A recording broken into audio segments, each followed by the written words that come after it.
Salutare! După cum puteți vedea, astăzi merg în de-a doua. Mi-am pregătit aici bagajul. Acum ai cât? 9 ceasul. Pe la 12 cam așa plecăm spre Timișoara. Ne întâlnim cu băieții la satul mare. Și momentan trebuie să mergem să pregătim mașina, sculele. Să punem sculele în portbagaj și să vedem ce mai avem de făcut. O să vă prezint și mașina cu care mergem. Și ne vedem de acolo. Hai că revin.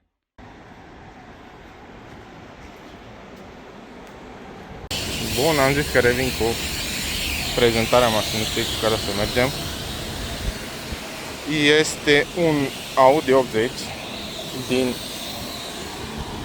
1987.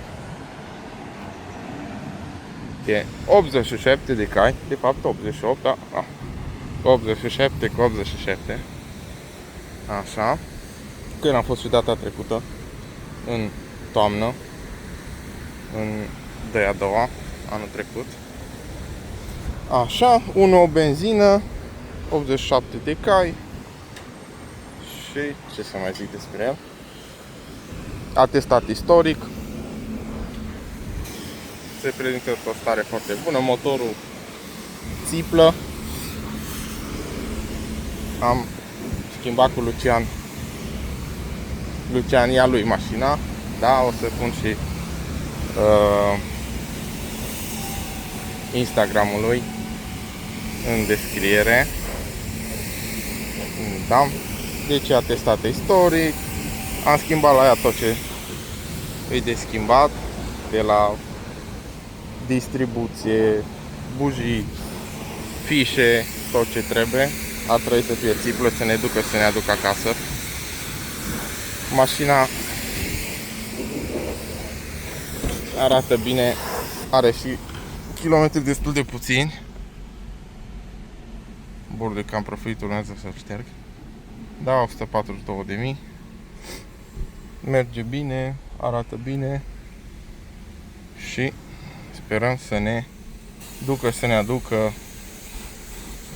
din drumeția asta. N-a ști nimeni. Acum am intrat pe autostradă. Mai avem vreo 3 ore jumate, aproape 4 până la Timișoara. Să aici cu Lucian. Mașina mere brici, n-avem treabă. Avion, nu alta. N-ai treabă. N-a ști nimeni. Chiar că n-a ști nimeni. Mai are stoc. Vezi că am prins un pic de aglomerație aici. Avem aici pregătit. Nu ne plictisim.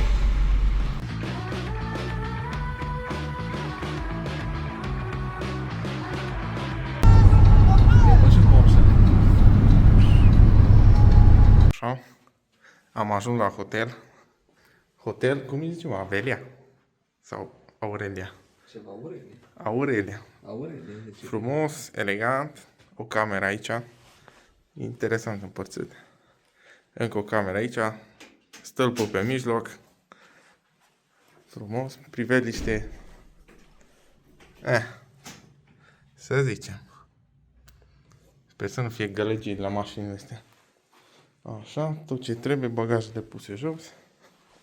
Baia decent. Bătrânească. Dar e bună. N-ai treabă. Și cam atât. No, au venit și băieții la satul mare. Ia, fiți atenți aici. Acolo e Batman. Nu se vede. Și acolo sus e Joker-ul. Batman are ghiozdan roșu. Am primit și sticker. Ăsta e de anul trecut. Montează Lucian pe ăsta de anul ăsta. N-a ști nimeni. Nu-i stres. Roșu. Mișu, la astea jos. Mișu! E la mea, este la mea. Ia vedeți aici o Lada turbată. Check engine la locul lui. Neața, începe ziua 2 de excursie. Mergem astăzi în Serbia. Numai ce am luat micul dejun. Băieții aici pregătesc mașini, verifică uleiul, bagă bagajele. Să mergem și noi imediat jos. No, facem verificarea la ulei, ia să vedem. Perfect. N-ai treabă.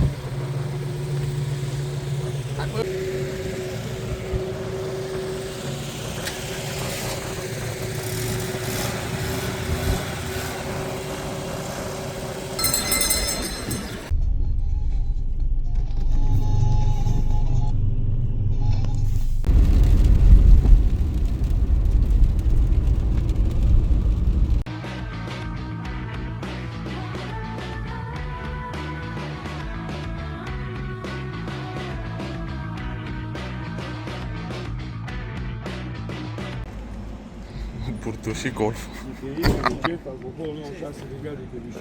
E comparat. Ce mă trebuie? Machi! Machi, mă, Are domnul de tot din portbagaj. pe vișiniată. Ai un jucat de care. Suică, prune, pere, ce vrei tu. Stau și eu să mă gândesc.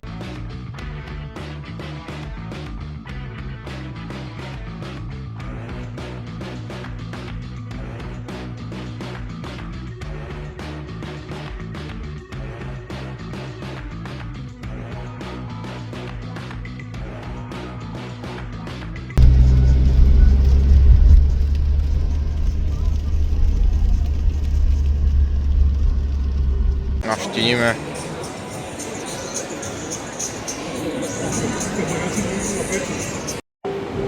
Ia vedeți, fraților. L-au blocat. Mi-au plătit parcarea, poate. Ia vedeți mașinile parcate.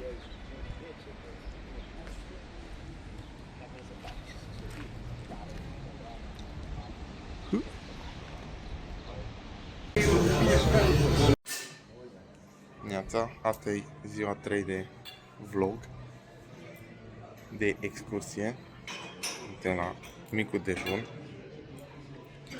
Ia vedeți aici, Lucian deja se servește. Naștinime. Mâncăm și revenim. Hop.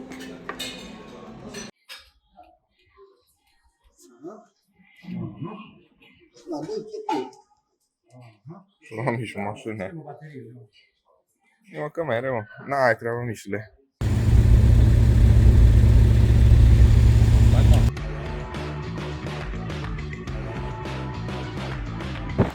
Da, ne-am oprit un pic să ne regrupăm. Așteptăm să vină toată lumea și continuăm, urcăm pe autostradă până în Ungaria, nu ne mai oprim.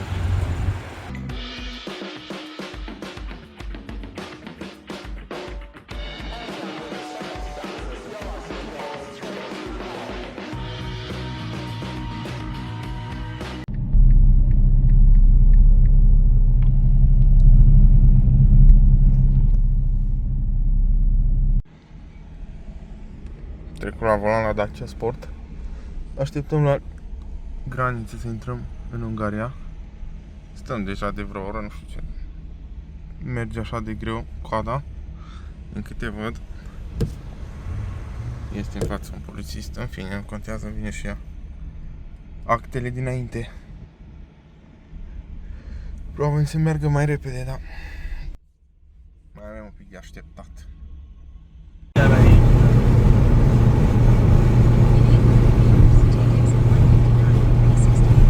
Oare?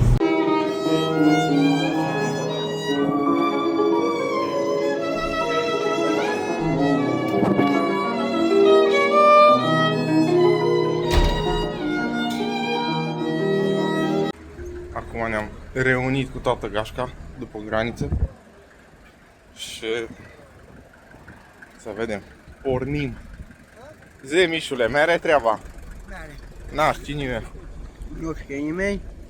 Unde mereu? Budapest. Budapest. Gata, am revenit în formație. Nu-i bai. Ce? Ce filmezi? Vlog, tată. O zi Mișu că ce? Și eu filmez vlog. Toată lumea face vlog. I-am zis că să apuce și el.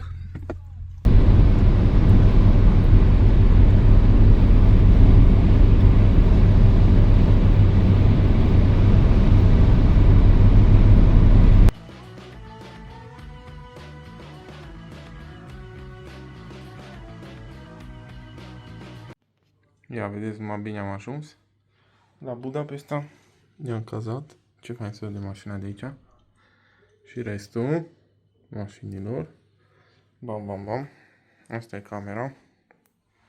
Nu e foarte mare, dar e faină. Bam, bam, bam. Un pic de hall. Și aici ai cuierul.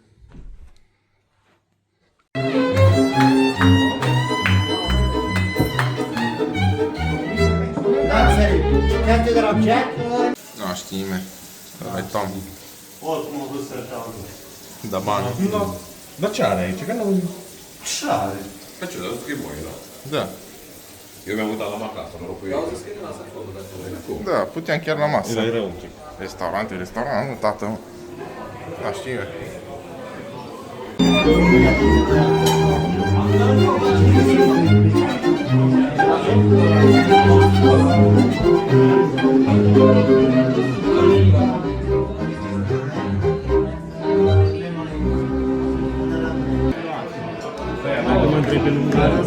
Da, n-are treabă.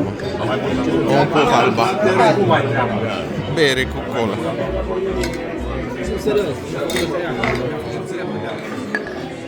Mă rog, băieți. Mariam.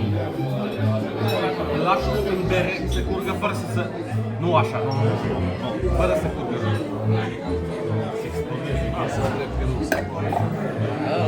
Dai, blană, blană!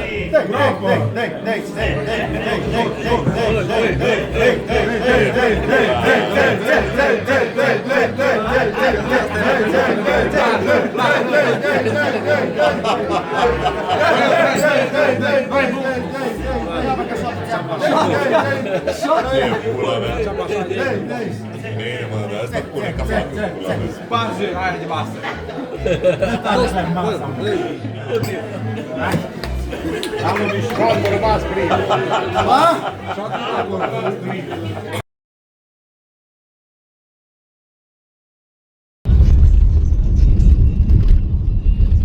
Drumuri bune.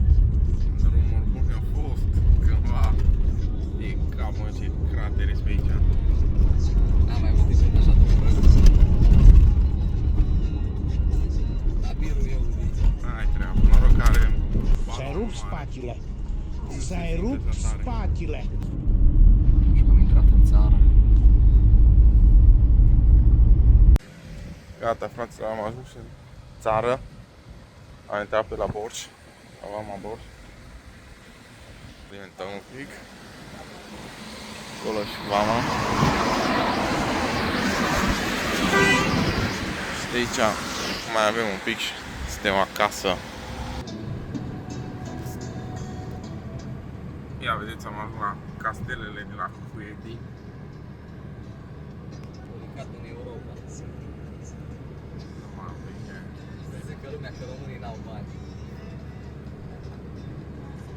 Salutare, fraților, ieri n-am mai apucat să filmez, nici n-avea rost de pe autostradă să filmez, că nu aveam ce. Așa, am ajuns cu bine acasă, cred că am făcut vreo 3 ore jumate sau 4, cam așa pe drum. A fost destul de goală autostrada și am venit rachetă, a mers foarte bine mașina. N-am avut probleme. De-abia aștept următorul 2 a doua, probabil în vară, vedem. Poate reușim până în vară să pregătim altă mașină. Are Lucian acolo destule din care să alegem. Și poate pregătim alta și mergem și cu alta.